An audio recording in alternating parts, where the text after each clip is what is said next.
Four companies are, in the words of Eric Schmidt, the CEO of Google, executing platform strategies really well. They are Apple, Amazon, Facebook, and Google. These companies have created these really vibrant ecosystems with a lot of partners who benefit from different offerings. They're basically gaining mutually. They're doing things that collectively they could not do individually.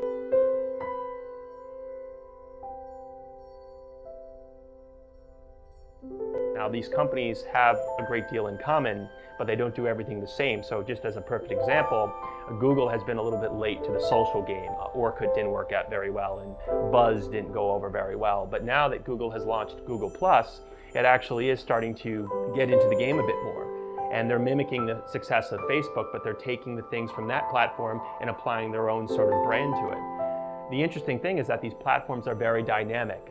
They embrace this notion of dynamic stability. They're at once stable and in motion. The beauty of the platform is that you don't have to predict the future. You've put the mechanisms in place.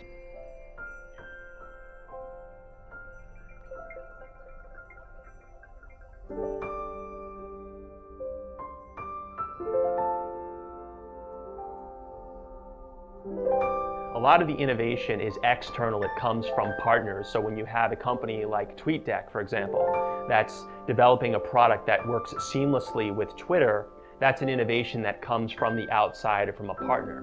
And these platforms make, for the most part, their APIs or application programming interfaces available for other people to tinker with. They want to see what you can do with it, right? They don't have all the great ideas.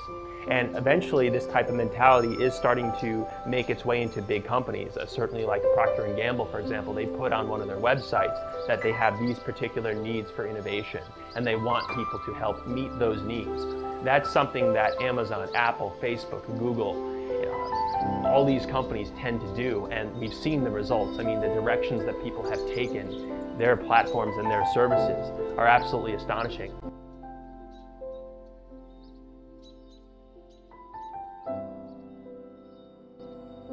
When I sat down to think about some of the changes going in with technology, it really isn't just about four companies. It's really about an entirely new model of doing business. Again, if you go back to, say, the late 1990s, companies like Microsoft were actually very successful, but they were successful in a different way.